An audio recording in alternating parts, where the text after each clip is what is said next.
నమస్తే, welcome to big Telugu TV. ప్రస్తుతం మనతో పాటు ఉన్నారు సోషల్ యాక్టివిస్ట్ మేఘన గారు. నమస్తే అండి. నమస్తే.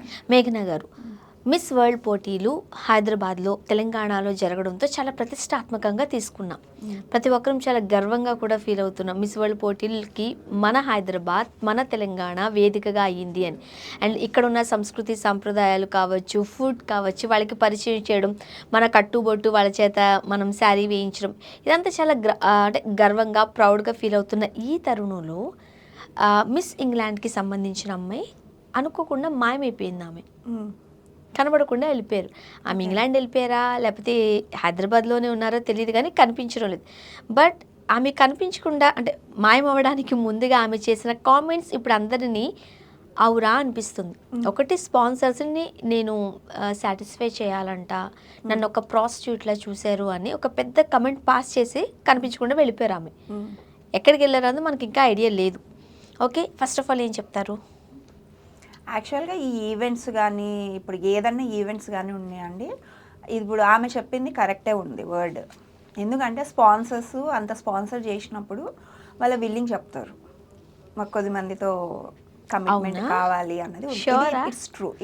ఇవి అంటే అందాల పోటీలు లేకపోతే వేరే ఇంకా రియాలిటీ షోస్ అను అదను ఇదను మన టాలెంట్ని గుర్తించి లేకపోతే మనలో ఇన్నర్గా ఏదైతే ఒక ప్రతిభ ఉందో దాన్ని వెలికి తీసే ప్రయత్నం కదా. దీనికి మధ్యలో కాస్టింగ్ కౌచను లేకపోతే సాటిస్ఫై చేయాలను ఇవన్నీ ఎందుకు వస్తున్నాయి అంటే ఇప్పుడు అదే అండి పాయింట్. మన దరిద్రం ఏమంటే లేడీస్కి ఉన్న పెద్ద మైనస్ పాయింట్ ఏంటి అని అంటే, మన టాలెంట్ కన్నా మన దీంట్లో అన్నా ఫస్ట్ మనలో ఉన్న స్త్రీతత్వాన్ని చూసే తత్వం ఉంది అబ్బాయిలకి.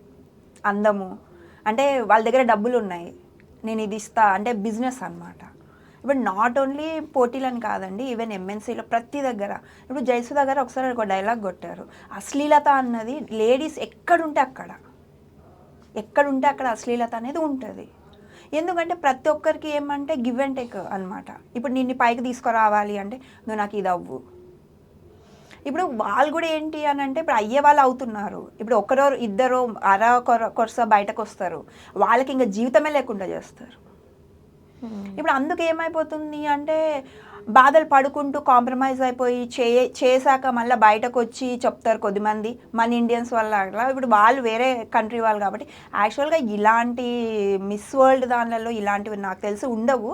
బట్ మన తెలుగు రాష్ట్రాల్లో జరుగుతున్నాయి కాబట్టి మన స్పాన్సర్లు కక్కుర్తి అంటే అన్ని ఈవెంట్ లాగా ఇది ఉండొచ్చు అనే మన కక్కుర్తి పడి ఉండొచ్చు ఏమో. కానీ యాక్చువల్గా మిస్ వరల్డ్ అలాంటి దాంట్లోకైతే నాకు తెలిసినంత వరకు జరగకూడదు. అవి జరగకూడదు, బట్ జరగాల్సిన ఇప్పుడు జరిగింది కదా. యాక్చువల్గా మన దేశానికి సంబంధించి లేకపోతే మన రాష్ట్రానికి సంబంధించి మన వాళ్ళు ఎవరైనా అన్నారనుకో, ఒకవేళ ఫాల్స్ ఎలిగేషన్ ఏమైనా చేస్తున్నారేమో లేకపోతే జెలస్ ఫీల్ అయ్యారేమో అని ఈ యాంగిల్లో ఆలోచించే వాళ్ళు లేకపోలేదేమో. కానీ ఎప్పుడైతే వేరే కంట్రీకి సంబంధించిన వాళ్ళు ఈ ఎలిగేషన్ రేస్ చేసేసరికి అందరూ అసలు ఏం అర్థం కావట్లేదు. అంటే ఇప్పుడు ఆమె ఎలిగేషన్ చేసి ఆమె కెరియర్ ఎందుకు పోగొట్టుకుంటారండి? ఇప్పుడు వాళ్ళు దానికి ఇప్పుడు మిస్ వరల్డ్లో సెలెక్ట్ అవ్వడానికి వాళ్ళు కొన్ని సంవత్సరాలు తపస్సు చేసి వాళ్ళు డైట్ కానీ వాళ్ళు ఫాలోఅప్ చేసుకోవడం కానీ అన్నీ వాళ్ళు చేసుకొని ఇప్పుడు ఒక అలిగేషన్ అంటే అక్కడ ఆమెకు అది నచ్చకపోయినా ఇప్పుడు వాళ్ళు అడిగినప్పుడు కాంప్రమైజ్ ఆమెకి ఇష్టం ఉండొచ్చు, వేరే వాళ్ళకి ఇష్టం ఉండిండవచ్చు, తను బయటకు వచ్చింది. సింపుల్ పాయింట్ అంతే. ఇప్పుడు బయటకు వచ్చింది అనేసి ఇంకా ఆమెని ఎంతమంది వేరేలాగా రోస్ట్ చేస్తారు అంటే అక్కడ పాయింట్ని తీసుకోరు మన వాళ్ళు. ఇంకా 10 మంది 10 రకాలుగా చెప్తారు. వాళ్ళు కవరప్ చేసుకోవడానికి కొన్ని విధాలుగా చెప్తారు, ఆమెను బ్యాడ్ చేస్తారు. కొన్ని విధాలుగా ఆమె యారగెంట్ ఉంటే మేము అందుకే ఇది చేస్తాము అని వాళ్ళు ఇది చేసుకుంటారు. బట్ నిజాలు చెప్పే వాళ్ళకి ఎవరికి రెస్పెక్ట్ ఇస్తున్నారండి మన వాళ్ళు చెప్పండి? వాళ్ళ మీద మళ్ళీ బురద చల్లడం తప్ప ఇంకా అక్కడ ఏం లేదు. ఇప్పుడు ఆమె మధ్యలో వెళ్ళిపోవాల్సిన అవసరం ఏముంది? ఒక లాజిక్, వేరే కంట్రీ ఆవిడ వచ్చి అంత కష్టపడి ఇప్పుడు గెలవడానికే కదా వచ్చింది. ఆవిడ గెలిస్తే ఆమె లైఫ్ లాంగ్ సెటిల్ అయిపోతుంది. ఏమో ఆమె గెలవచ్చు, ఫైనల్స్ వరకు వచ్చి ఆమె రావచ్చు. అయినా కూడా అంత పెయిన్ ఆమెకి ఎక్కడ కాంప్రమైజ్ అయ్యే సిచ్యువేషన్ ఆమె మనసుకు ఒప్పుకోలేదు కాబట్టి అంత పెద్ద స్టేట్మెంట్ అంటే అంత ఈజీగా ఎవరు ఇవ్వరండి. అంటిల్ అన్లెస్ అక్కడ ఆ ఇష్యూ ఉందంటే ఇస్తారు. అదే మిస్ వరల్డ్ వాళ్ళకి ఎంత గొప్పదో ఒకరి మీద కామెంట్ ఆర్గనైజేషన్ మీద స్పాన్సర్స్ మీద ఆమె చెయ్యాలి అని అంటే ఇంకా ఆమెకు లైఫే ఉండదు. అంత పెద్ద రిస్క్ చేసింది అంటే ఎంతో కొంత నిజం ఉంది అని మనమే లేడీసే మనం కూడా ఆమెని అర్థం చేసుకోలేదంటే ఇంకెవరు అర్థం చేసుకుంటారు చెప్పండి? యాక్చువల్గా చిన్న చిన్న షోస్లోనూ చిన్న చిన్న ఈవెంట్స్లోనూ ఇవంతా అలవాటైపోయింది, ఇది కంపల్సరీ ఇట్లా అనుకునే టైంలో మిస్ వరల్డ్ అనేది చాలా పెద్ద ప్లాట్ఫామ్. రకరకాల దేశాల నుంచి ఇతరత్ర నుంచి వస్తూ ఉన్న నేపథ్యంలో ఇప్పుడు మన దేశం బరువు పోయినట్టే తెలంగాణలో నిర్వహిస్తున్నందుకు మన వాళ్ళు కూడా ముక్కును వేలేసుకోవాల్సిన పరిస్థితే. అక్కడ కూడా అమ్మాయిల్ని అంగట్లో ఆట బొమ్మలాగే చూస్తున్నారా? ఇంకా అది ఇంకా మన దరిద్రం అండి. ఇంకా ఆడోళ్ళుగా పుట్టడం మన దరిద్రము. ఎక్కడ పోయినా అలానే చూస్తారు. కొంతమంది బయటకు వస్తున్నారు, కొంతమంది రావడం లేదు, అంతే పాయింట్. ఇప్పుడు వేరే కంట్రీ ఆవిడ కాబట్టి బయటకు వచ్చింది. ఇప్పుడు మనోళ్ళు ఏంటంటే ప్రతి ఒక్కరు ఇప్పుడు వేరే కంట్రీ వాళ్ళు చూసే పద్ధతులు వాళ్ళ సిస్టమాటిక్స్ వేరు ఉంటాయండి. మన తెలుగు వాళ్ళకి వచ్చేసరికి అది టోటల్ డిఫరెంట్. ఎలా అంటారు? ఇంక ఇలానే ఇంకా ఆడది అంటే ఇంకా వేరేలాగా అన్ని ఈవెంట్స్ లాగా ఇది అనుకొని చేస్తారు. ఎందుకంటే ఇటువంటి అలిగేషన్ నాకు తెలిసి ఇన్ని సంవత్సరాల వరకు రాలే. నాకు తెలిసి ఇప్పుడు 71 అనుకుంటా, 71 ఇది చేస్తున్నప్పుడు సెలబ్రేషన్స్ ఇన్ని సంవత్సరాలు ఎందుకు రాలేదు? మన హైదరాబాద్ మన ఇండియాలోనే ఏదో ఒక కంపు అయితే అవుతుంది, ఖచ్చితంగా అవుతుంది. ఇంకా అది మన తెలుగు వాళ్ళకి ఇంకా మించిన వాళ్ళు ఎవరు లేరండి. ఇంకా అది మనం అలా చెప్పుకోవడం మన ఇల్లు, ఇంకా మనం అలా మన ఇంట్లో కంపు మనకు తెలుసు, ఇంకా మనం చెప్పుకుంటే మనకు సిగ్గుచేట అనేసి కామ్గా ఉండడం తప్ప రియాలిటీలో అయితే ఇది ఉంది. ఇప్పుడు గెస్ట్లుగా చూస్తున్నాం మనం. దట్టు మనకి మన భారతదేశంలో మహిళలు అంటే ఆది పరాశక్తుల కింద దేవీమాతలాగా అమ్మవారిలాగా పూజిస్తూ ఉంటారు, కొలుస్తూ ఉంటారు. ఒక దేవత అంతే, రెండో మాట లేదు. బట్ మన గెస్ట్లని మనమే అవమానపరుస్తున్నాము, లేదు మనం డైరెక్ట్గా అవమానపరచకపోయినా అలా అవమానింపబడేలాగా కొంతమంది ప్రవర్తిస్తున్న నేపథ్యంలో దాన్ని మనం ఏమి మాట్లాడకుండా సైలెంట్ ఉన్నామంటే ఎంకరేజ్ చేస్తున్నట్టే కదా. ఇప్పుడు అంటే ఎవరిని మనం పోయి క్వశ్చన్ చేస్తాం, ఎంతమందిని క్వశ్చన్ చేస్తాం, మీరు అది చెప్పండి. ఇప్పుడు అదొక ప్లాట్ఫామ్ ఉంది అంటే మనం అక్కడ పోయి గొడవ చేస్తాం అంటే ఒప్పుకుంటారా? ఇప్పుడు ఒక తప్పు చేశారు అని ఒక నిలదీస్తే ఒప్పుకునే వాళ్ళు ఎంతమంది ఉంటారు? ఆ అమ్మాయి మీద బురద జల్లడం తప్ప. ఇప్పుడు ఆమె వాళ్ళ కంట్రీకి వెళ్ళి మన దేశంలో ఫేస్ చేసిన ఈ విధానం గురించి మాట్లాడున్నారు అనుకోండి, ఏంటి మన పరిస్థితి? ఖచ్చితంగా మాట్లాడతారు. అప్పుడు మన దేశ పరిస్థితి ఏంటి? మన రాష్ట్ర పరిస్థితి ఏంటి? అలవాటే. పట్టించుకోదా? మన పట్టించుకోదు. ఎప్పుడు ఏ విషయంలో పట్టించుకుని చెప్పండి? ఏ విషయంలో పట్టించుకుంది? ఇప్పుడు ఎవరైనా మీరు నమ్ముతారో లేదా అండి, కొన్ని ప్లేసులకు పోతే ఇండియా అని చెప్తే ఎంత నీచంగా చూస్తారు తెలుసా? ఎందుకలా? మనోళ్ళు చేసే బిహేవియర్ అసలు యాక్చువల్గా సంస్కృతి సాంప్రదాయాలకి, మన కట్టు బొట్టుకి, మన ఆచారాలకి, మన పద్ధతులకి భారతదేశం ఎప్పుడూ ఒక హైలైటెడ్గా ఉంటుంది. చాలా మంది ఫారినర్స్ మనల్ని చూసి నేర్చుకుంటూ ఉంటారు.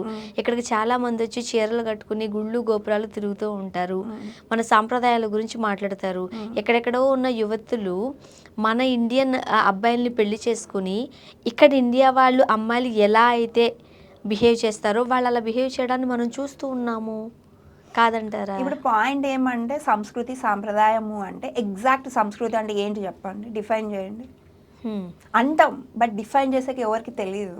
మన సంస్కృతి మన సాంప్రదాయం అంటారు, ఏంటి పద్ధతులు పట్టింపు ఏంటి అది చెప్పండి. దానికి ఎక్స్ప్లెయిన్ చేయమని చెప్పండి, ఎవరు చెప్పారు?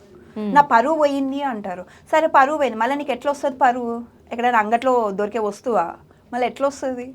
ఇవన్నీ క్యాజువల్ వర్డ్స్ మాట్లాడతాం, బట్ పాటించాల్సిన ఇది వచ్చినప్పుడు ఏది దేన్ని ఏమంటారు అన్నది ఎవరికి తెలియదు. మనకి ఒక సిస్టమాటిక్ అనేది లేదండి. ఊరికే సాంప్రదాయం ఉంది, పద్ధతులు ఉన్నాయి, పాడున్నాయని మన దేశాన్ని ఎప్పుడు వెనకాల ఇంకా ఒక 30 years మనం బ్యాక్ తీసుకెళ్తున్నాం తప్ప మనం అభివృద్ధి చెందడం లేదు. మెంటాలిటీ వైజ్గా కానీ ఏ అప్డేట్ అవుతలేము. అప్డేట్ అంటే ఫోన్లలో యూట్యూబుల్లో కాదు, జనరల్గా మైండ్ సెట్. ఇప్పుడు ఒక్కరికి చూడండి, ఎవరైనా 50 yearsలో రెండో పెళ్లి చేసుకుంటే ముసలోడికి దసరా పండగ అంటారు. అది కాదు, ఎందుకంటే వాళ్ళకి అవసరం. ఎంగేజ్లో తర్వాత ఒక తోడు కోసము వాళ్ళ దగ్గర అన్నీ ఉంటాయి, ఒక తోడు నా అనేవాళ్ళు ఒకరు ఉండరు, వాళ్ళ కోసం చేసుకుంటారు. పోనీలే వాళ్ళ లైఫ్ వాళ్ళకు ఉంది, బట్ వాళ్ళని కామెంట్ చేస్తుంటారు, వాళ్ళని ట్రోల్ చేస్తుంటారు. అంటే ఏమి ఒక డెఫినేషన్ మన వాళ్ళు మాట్లాడతారు పద్ధతుల గురించి, డెఫినేషన్ చెప్పండి, ఎవరికి తెలియదు. మన ఆచారాలు మనకన్నా అండి వేరే కంట్రీ వాళ్ళు చాలా రెస్పెక్ట్ చేస్తారు. అవును, నేను అదే చెప్తున్నాను. వేరే కంట్రీ వాళ్ళు చాలా రెస్పెక్ట్ చేస్తారు, ఎందుకంటే వాళ్ళు విని వీళ్ళ కల్చర్ బాగుంది. ఎందుకంటే వాళ్ళు వేరే కంట్రీ వాళ్ళు ఒక్కటే ఆలోచిస్తారండి, వీళ్ళ దగ్గర జెన్యూనిటీ ఉంటుంది, ఎవరైనా నమ్మినారంటే లాయల్గా లైఫ్ లాంగ్ ఉంటారు. అండ్ ఇంకొకటి, మన వివాహ వ్యవస్థకు సంబంధించి చాలా మంది ఫారినర్స్ చాలా మంచిగా మాట్లాడిన సంఘటనలు చూసాం మనం. అది ఒకలాంటి విచ్చలవిడితనం అంటే వేరే దేశాల్లో ఉంటుంది అంటారు, బట్ మన దేశంలో లేదు అని చెప్పడానికి లేదు. కొన్ని సందర్భాల్లో చూస్తే అరే మనం ఏమీ తక్కువేం కాదు, వెస్ట్రన్ కల్చర్ని మనం కూడా ఫాలో అయిపోతున్నాం అని అనిపిస్తుంది. కానీ ఎంత కాదన్నా మన భారతదేశం అంటేనే ట్రెడిషనల్గా ఉంటుంది.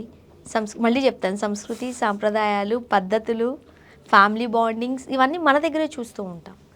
మనం అట్లా అనుకొని ఒక భ్రమలో బతుకుతున్నామండి. అవన్నీ ఒకప్పుడు ఉండేవి. మీరు ఇప్పుడు లేవంటారా? చెప్పినవన్నీ ఒక 25 ఇయర్స్ బ్యాక్ ఇవన్నీ ఉండేవి. ఒక పద్ధతులు కానీ ఒక సాంప్రదాయం కానీ అప్పుడు మాట్లాడుకోవచ్చు. ఇప్పుడు ఏంటి అని అంటే మనది ఒక కల్చర్లో ఎప్పుడు లేదు. మనది వెస్టర్న్ ఉంది, లోకల్లో ఉంది. ఏం కల్చర్ పాటిస్తున్నారో మనోళ్ళు మనకే అర్థం అవ్వడం లేదు. చూద్దాం మరి అక్కడ వరకు వెళ్ళిన ఆమె ఏమి చెప్తారో, అసలు తను ఎక్కడున్నారో తెలియాలి. ఫస్ట్ ఆఫ్ ఆల్ ఇక్కడ ఉన్నారా, ఇంగ్లాండ్ వెళ్ళిపోయారు అనేది తెలియట్లేదు. చూద్దాం. బట్ అన్ఫార్చునేట్ ఇలాంటి విషయాల గురించి మాట్లాడడం. Thank you.